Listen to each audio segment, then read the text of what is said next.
Breaking news. కర్నూలులో Telugu Desam party నాయకుడు కాసపోగు సజ్జన్న దారుణ హత్యకు గురయ్యారు. గతంలో కార్పొరేటర్ గా పనిచేసిన ఆయన గత ఎన్నికల ముందు వైసీపీ నుంచి టీడీపీలో చేరారు. నిన్న రాత్రి కత్తులతో ఆయనపై దాడి చేసి హత్య చేశారు. ముఖంపై అతి కిరాతకంగా దాడి చేయడంతో సజ్జన్న మరణించారు. నాలుగు పట్టణ పోలీసులు కేసు నమోదు చేసి మృతదేహం ప్రభుత్వ ఆసుపత్రికి తరలించారు.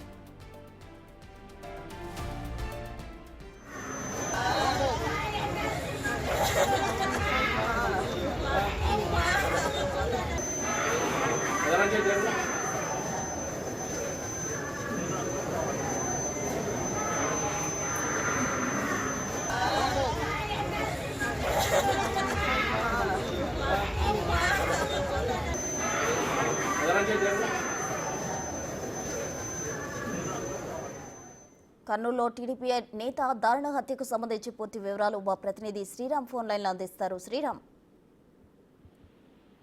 కర్నూలు నగరం షరీఫ్ నగర్ లో మరోసారి ఏదైతే ఈ కార్పొరేటర్ జయరాం తండ్రి కాశపోగు సంజన్న దారుణ హత్యకు గురయ్యారు.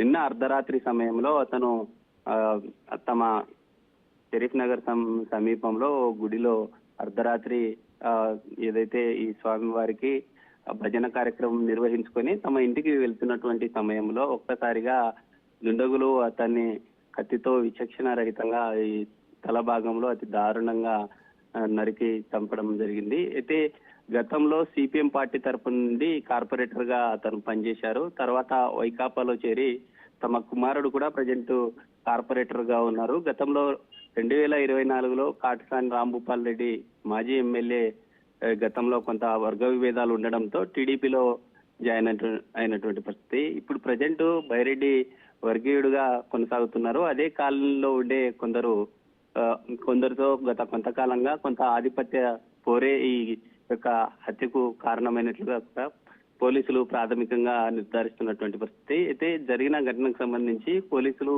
కేసు నమోదు చేసుకుని అన్ని కోణాల్లో దర్యాప్తు చేస్తున్న పరిస్థితి అయితే కనిపిస్తా ఉంది. అయితే చూడాలి, గతంలో ఏదన్నా అతనికి రాజకీయ సంబంధించిన వర్గ విభేదాలే ఈ హత్యకు కారణమా అనే కోణంలో కూడా పోలీసులు దర్యాప్తు చేస్తున్నటువంటి పరిస్థితి. శ్రీరామ్, హత్య చేసిన వాళ్ళని పోలీసులు అదుపులోకి తీసుకున్నారా లేదా? ఇప్పటికే ఘటన జరిగిన వెంటనే అక్కడ సమీపంలో ఉండే వారంతా కూడా గతంలో మాజీ కార్పొరేటర్ కావడంతో అక్కడ ఉండే వారంతా కూడా తమ కుటుంబ సభ్యులకు కావుటిన పోలీసులకు ఫోన్ చేయడంతో పోలీసులు అక్కడికి చేరుకోవడం జరిగింది. అయితే ఎవరైతే ఈ దుండగులు ఉన్నారో వారి ఆచూకీ కోసం పోలీసులు సర్చింగ్ చేస్తున్నటువంటి పరిస్థితి ఉంది. Thank you Sriram.